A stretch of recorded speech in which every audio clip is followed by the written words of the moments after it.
Welcome back. Who's excited to crush this week?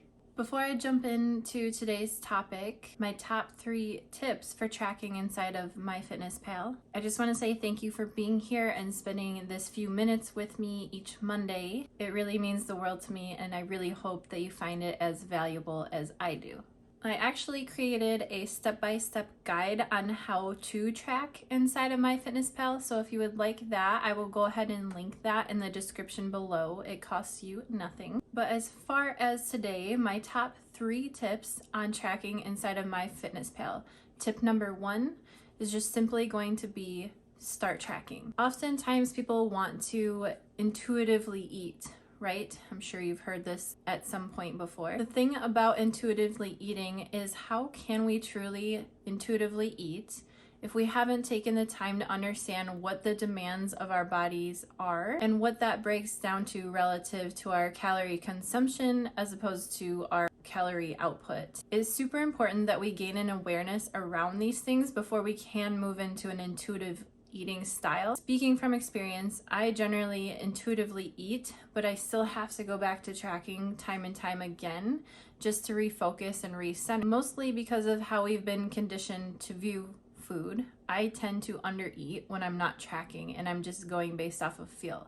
Because it feels like a lot of food when I'm eating enough to fuel my body adequately for my hormones and my metabolism to be functioning well and for that to be able to yield fat loss without running into a hard plateau. So tip number 1 is just simply start tracking. Tip number 2 would be when you first begin using MyFitnessPal and it asks you if you want to gain weight, lose weight, or maintain, I would highly encourage you to tell it that you'd like to maintain. And here's the reason why. Most people have been under eating without even realizing they've been under eating, and or they've been chronically dieting for years and years and years.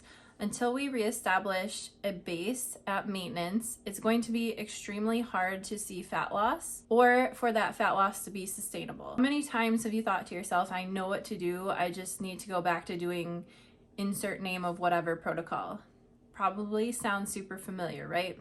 I know it did for me for a long time, and the missing piece was simply restoring the functioning of your hormones and your metabolism by fueling your body adequately. We call this a reverse diet if you've been under eating and you're bringing your calories back to maintenance. This should also be part of a person's long-term plan. You should not be living in a diet long-term. It won't yield continued fat loss. Rather, it will drive your hormones and your metabolism into the ground. So these reverse diets or diet breaks are necessary from time to time in order to continue to make progress towards your long-term goals in a way that will become sustainable rather than being up and down with your weight. Tip number 3, unfortunately, there's lots of entries inside of MyFitnessPal that are not 100% accurate. So as you begin using MyFitnessPal, I would highly encourage you to double check the breakdown in the nutrients tab of your macronutrients to make sure that whatever you're consuming matches the food label and or a Google search where you can choose a few items and kind of take the averages of something that might not come with a food label specifically. There's of course going to be a little bit of a standard deviation from one entry to another when it comes to meats, fruits, and vegetables, but this is why it's so important to begin measuring when we track as well. So from a very basic level, those are my top 3 tips for MyFitnessPal tracking. And like I mentioned earlier, I actually created an entire guide that breaks down a step-by-step process on how to begin using MyFitnessPal. I'll go ahead and link that in the description below. We also have a live training tonight at 6 p.m. where we will be deep diving this topic specifically of how to use MyFitnessPal, going over any questions that people have that are able to join us live.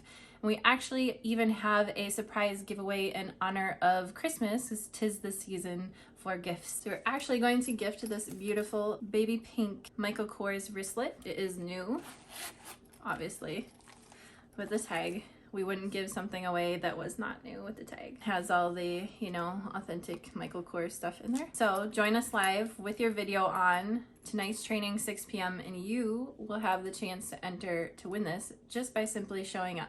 We always reward women who are willing to show up for themselves. The first step is just to begin showing up relative to achieving the desired goals that you have for yourself. That's all I have for you today. Thank you again so much for tuning in, I hope you found it super valuable. As always, let me know if you have questions or comments in the comment section, and I can't wait to see you back next week.